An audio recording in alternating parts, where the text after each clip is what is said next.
नमस्कार बच्चों, मैं सरिता आपका हिंदी बाइट्स में स्वागत करती हूँ। आज हम प्रेमचंद की कहानी सूरदास की झोपड़ी पढ़ेंगे। ये उनके उपन्यास रंगभूमि से लिया गया है। बच्चों, ये एक अंधे भिखारी सूरदास की कहानी है। सूरदास अपने बेटे मिठवा के साथ एक गांव में झोपड़ी बनाकर रहता था और भीख मांगकर अपना गुजारा करता था। वो जीते जी अपनी सिर्फ 3 इच्छाएं पूरी करना चाहता था।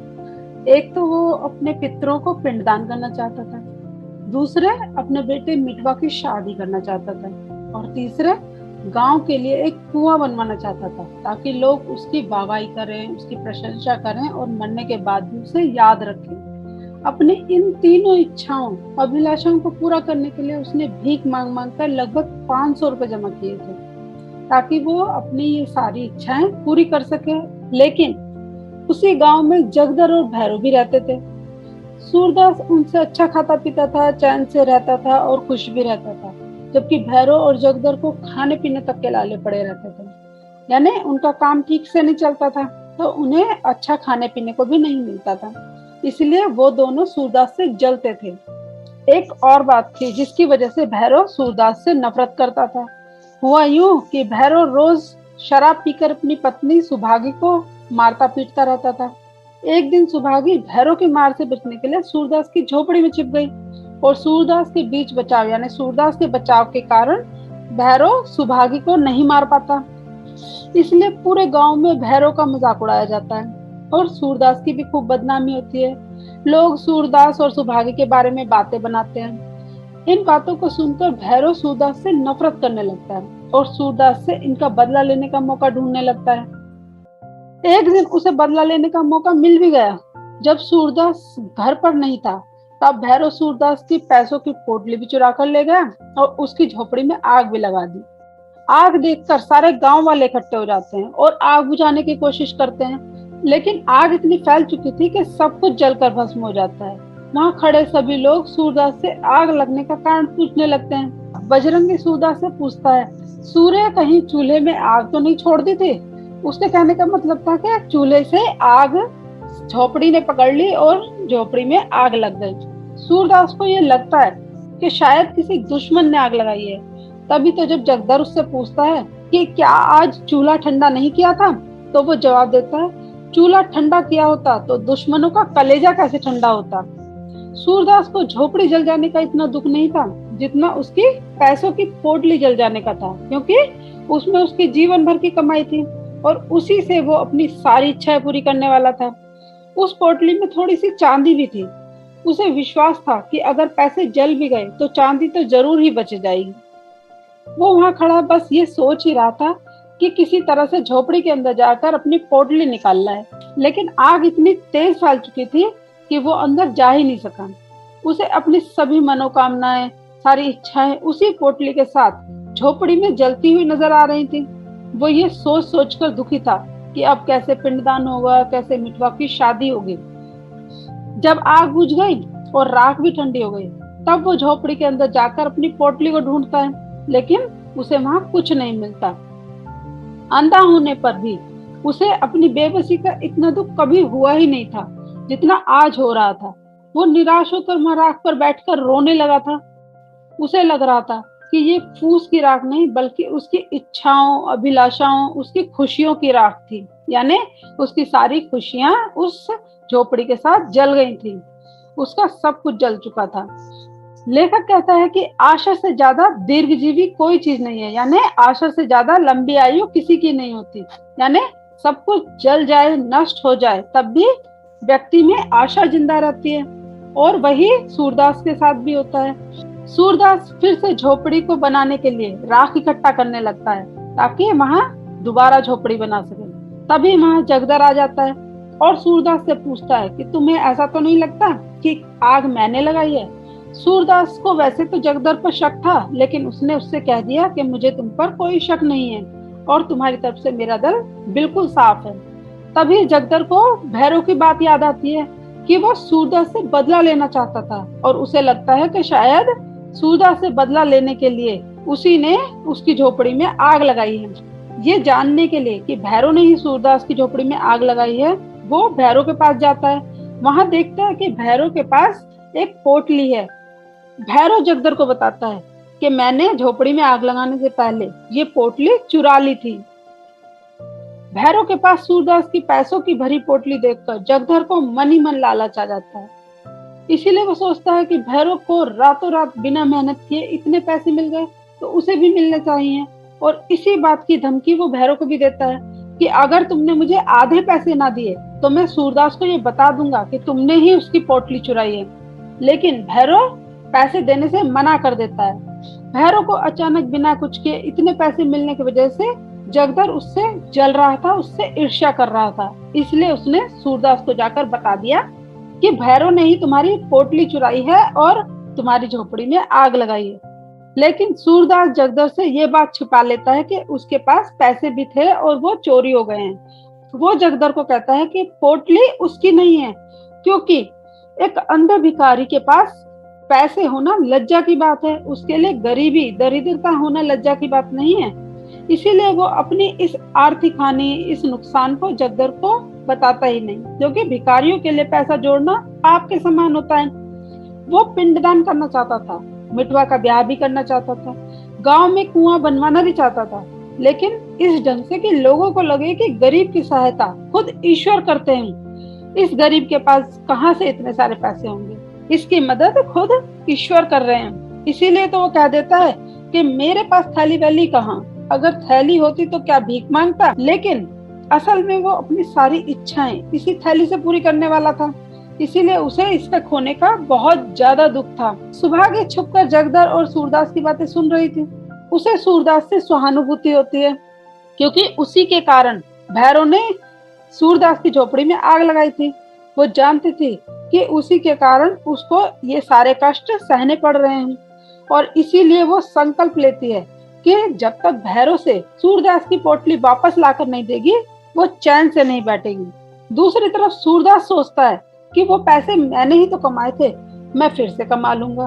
बस क्या होगा, जो काम मैं इस साल करने वाला था वो अब कुछ सालों बाद करूंगा। वो ये सब सोचकर सब्र कर लेता है, और इतना सब होने पर भी आशावादी रहता है और फिर से निर्माण में लग जाता है। तभी तो लेखक कहता है कि चाहे सब कुछ खत्म हो जाए लेकिन आशा फिर भी जिंदा रहती है। बच्चों, ये सच ही तो है कि आशा की उम्र सबसे लंबी होती है। वो सुभागी की भी चिंता करता है। वो सोचता है कि बेचारी सुभागी का अब क्या होगा, क्योंकि भैरव तो उसे अपने घर में रखेगा नहीं। अब वो बेचारी कहाँ जाएगी। उसकी इस हालत का जिम्मेदार वो खुद को समझता है, और इस बात की आत्मग्लानि उसे होती है। उसे लगता है कि उसकी ये हालत उसी की वजह से है। वो सुभागी की बर्बादी का कारण खुद को समझता है। दूसरी तरफ उसे अपनी हालत पर भी तरस आता है, क्योंकि उसके लिए अंधापन ही क्या कम मुसीबत थी, उस पर रोज एक नई मुसीबत आ रही थी। घर जल गया, सालों के जोड़े हुए पैसे भी चोरी हो गए, इज्जत आबरू तक नहीं बची। सुभागी के कारण उसे लोगों की जाने कितनी बातें सुननी पड़ती हैं। सूरदास अपनी जली हुई झोपड़ी की राख पर बैठकर इन सब बातों पर दुखी हो रहा था। अकेला बैठा हुआ रो रहा था, अपनी हालत से दुखी था कि तभी उसके कानों में आवाज आती है, तुम खेल में रोते हो। जब घिस्सू के मारने पर मिठवा रोता है तो वो उसे ये कहकर चिढ़ाता है कि तुम खेल में रोते हो। सूरदास को ऐसा लगता है मानो किसी ने उसे चेतावनी दी हो कि तुम इस खेल में, जीवन खेल में रोते हो। ये सुनते ही मानो उसमें फिर से जोश भर गया, और वो एक खिलाड़ी की तरह उत्साह, आत्मविश्वास से भर जाता है। वो इस जीवन को एक खेल मानने लगता है और खुद को एक खिलाड़ी। वो कहता है कि सच्चे खिलाड़ी कभी नहीं रोते, बाजी पर बाजी हारते हैं, बार बार हारते हैं, चोट भी खाते हैं, लेकिन वो कभी हार नहीं मानते। मैदान में हिम्मत से डटे रहते हैं, ना किसी से जलते हैं और ना ही चिढ़ते हैं। खेल में तो हार जीत लगी रहती है। खेल तो हंसने और दिल बहलाने के लिए होता है, इसमें रोते थोड़े ही हैं। बच्चों, अब उसकी मनोदशा बदल चुकी थी। अब वो निराशा से आशा की ओर आ गया था। अब उसके मन में आशा जाग गई थी। सूरदास अब अगला खेल खेलने के लिए तैयार हो चुका था। वो इन परिस्थितियों के आगे हार मानने वाला नहीं था। सूरदास जोश में उठ खड़ा हुआ और दोनों हाथों में राख लेकर आसमान की ओर उड़ाने लगा, मानो उसे इस जीवन खेल में जीत मिल गई हो, यानी वो जीत गया हो। सूरदास की हार न मानने की प्रवृत्ति उसमें विजय गर्व की तरंग भर देती है, यानी जीत का गर्व भर देती है, मानो वो जीत गया हो। सूरदास को राख उड़ाते देखकर गांव के बच्चों को एक नया खेल मिल जाता है। वो उसके पास आते हैं और उसके साथ राख उड़ाने लगते हैं। थोड़ी ही देर में सारी राख उड़ जाती है और वहां एक खाली मैदान रह जाता है। अपने घर को जला हुआ देखकर बालक मितवा को चिंता होती है और वो सूरदास से पूछता है कि बाबा अब हम कहाँ रहेंगे। लेकिन सूरदास उसे आशावादी जवाब देता है। वो कहता है कि हम दूसरा घर बनाएंगे। मितवा फिर भी लेकिन उससे पूछता है कि अगर दोबारा किसी ने आग लगा दी तो वो कहता है हम फिर बनाएंगे। फिर मितवा पूछता है कि अगर किसी ने 1000 बार आग लगा दी तो वो कहता है कि हम 1000 बार बनाएंगे। मितवा फिर भी उससे पूछता है कि अगर कोई 100 लाख बार आग लगा दे तो वो कहता है कि हम 100 लाख बार घर बनाएंगे। यानी सूरदास हार मानने वाला नहीं था और वो अब अपने मन में किसी के लिए ईर्ष्या द्वेष भी नहीं रखता था। वो हिम्मत से आगे बढ़ने के लिए अब तैयार था और अब वो इसीलिए बहुत खुश भी था। अब इसके कुछ महत्वपूर्ण प्रश्नों पर चर्चा कर लेते हैं। भैरव ने सूरदास की झोपड़ी क्यों जलाई? भैरव सूरदास से नफरत करता था और उसने बदला लेने के लिए सूरदास की झोपड़ी जलाई, क्योंकि उसने उसकी पत्नी सुभागी को अपनी झोपड़ी में छिपाया था। वो इस बात को लेकर उससे नाराज था और उसने इसका बदला लेने के लिए उसकी झोपड़ी में आग लगा दी। अगला प्रश्न, तो हम 100 लाख बार बनाएंगे, इस कथन के संदर्भ में सूरदास के चरित्र की विवेचना कीजिए। इस वाक्य से सूरदास का एक मजबूत चरित्र उभर कर आता है, यानी वो बुरी परिस्थितियों में भी घबराता नहीं, हार नहीं मानता और दोबारा निर्माण करने के लिए तैयार रहता है।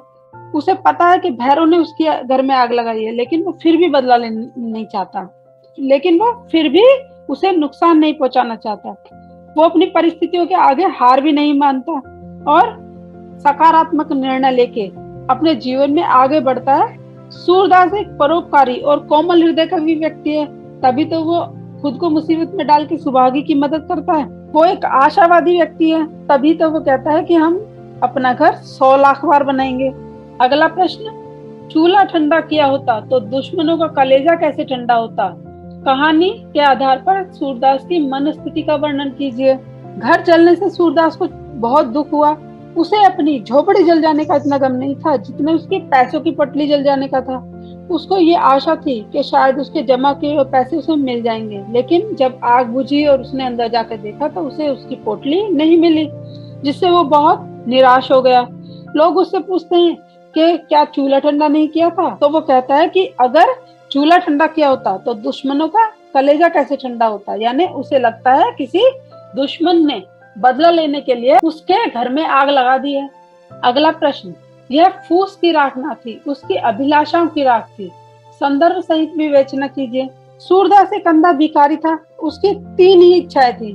पहली, वो पितरों को पिंडदान करना चाहता था। दूसरे, अपने बेटे मितवा की शादी करना चाहता था और तीसरे, गांव के लिए कुआं बनवाना चाहता था ताकि लोग उसे याद रखें। लेकिन भैरव ने जलन और नफरत के कारण उसकी झोपड़ी में आग लगा दी थी। उसकी पोटली भी चुरा ली थी, जिसके कारण उसकी सारी इच्छाएं और अभिलाषाएं राख हो गई थी। अगला प्रश्न, सूरदास जगदर से अपनी आर्थिक हानि को गुप्त क्यों रखना चाहता था? क्योंकि वो जानता था कि एक अंधे भिखारी के पास पैसे होना पाप के समान है और इसीलिए वो जगदर को नहीं बताना चाहता था। अंधे भिखारी के लिए गरीबी, दरिद्रता इतनी लज्जा की बात नहीं थी जितने पैसे होना। अगला प्रश्न, सूरदास उठ खड़ा हुआ और विजय गर्व की तरंग में राख के ढेर को दोनों हाथों से उड़ाने लगा। पाठ के इस कथन के संदर्भ में सूरदास की मनोदशा का वर्णन कीजिए। सूरदास की झोपड़ी जल जाने और उसके पैसे चोरी होने की वजह से वो बहुत निराश था। वो अपने जीवन को बोझ समझने लगा था, लेकिन तभी उसे बच्चों की बातें सुनाई देती हैं। वो कह रहे होते हैं कि खेल में कोई रोते हैं तो उसे लगता है मानो उसे एक संदेश मिला है। यानी वो इस जीवन को एक खेल समझने लगता है और खुद को एक खिलाड़ी। खेल में बार बार गिरते हैं, हारते हैं, लेकिन फिर भी खिलाड़ी उत्साह से मैदान में डटा रहता है, वो हार नहीं मानता।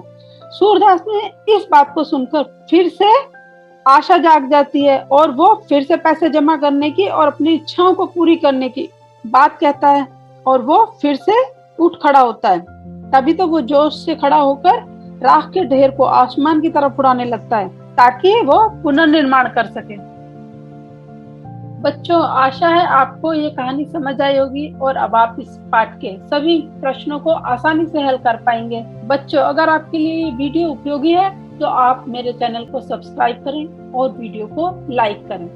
धन्यवाद बच्चों।